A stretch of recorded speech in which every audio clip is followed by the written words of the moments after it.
حضور نے فرمایا لا یؤمن احدکم حتی یحب لاخیہ ما یحب لنفسہ، تم میں سے کوئی شخص مومن نہیں ہو سکتا جب تک کہ وہ اپنے بھائی کے لیے بھی وہی بات پسند نہ کرے جو اپنے لیے پسند کی۔ اگر تم اسلام لے آئے ہو، ایمان لائے ہو، نیک عمل کر لیے، بھائی اپنے بھائیوں تک پہنچاؤ جن سے تمہیں محبت ہے، جن کے ساتھ خلوص ہے، جن کے ساتھ اخلاص ہے۔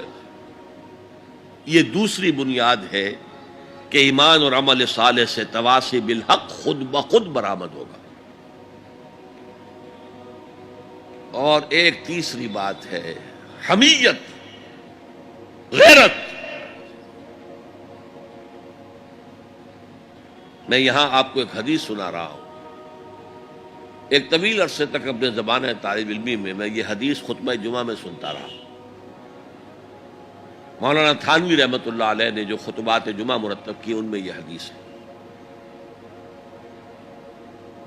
حضور ارشاد فرماتے ہیں اوحى اللہ عز وجل الی جبرائیل علیہ الصلوۃ والسلام ان اقلب مدینۃ کذا وکذا باہلھا۔ اللہ تعالیٰ نے وحی کے ذریعے سے حکم دیا حضرت جبرائیل کو کہ فلاں فلاں بستیوں کو الٹ دو، تلپٹ کر دو۔ جیسے سدوم اور عمورہ کی بستیوں پر عذاب آیا تھا، ویسا عذاب ان بستیوں کے اوپر لے آؤ۔ قال فقال، حضور فرماتے ہیں کہ اس پر حضرت جبرائیل نے عرض کیا یا رب ان فیہا عبدک فلان لم یعصک طرفۃ عین۔ اے اللہ میں اس بستی کو الٹ دوں، اس میں تو تیرا فلاں بندہ بھی ہے جس نے کبھی پلک جھپکنے جتنی دیر بھی کسی گناہ میں بسر نہیں کی۔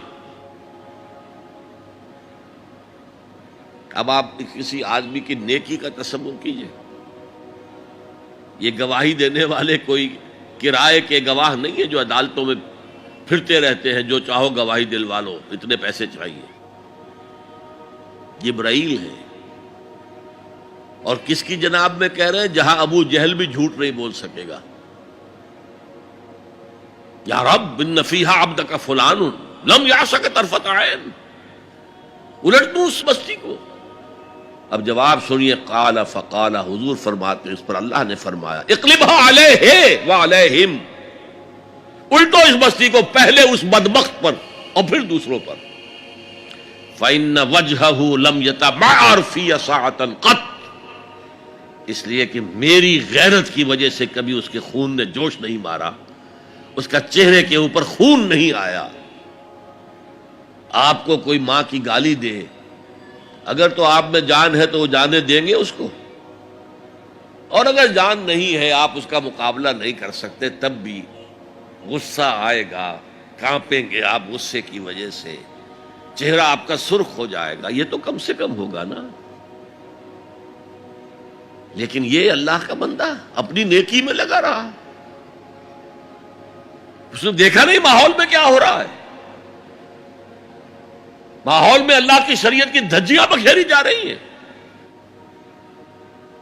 ماحول میں اللہ کے احکام پاؤں تلے روندے جا رہے ہیں، یہ لگا رہا تو فقط اللہ اللہ اللہ، یہ زیادہ بڑا مجرم ہے، لہذا بستی کو پہلے اس پر پلٹو اور پھر دوسرے۔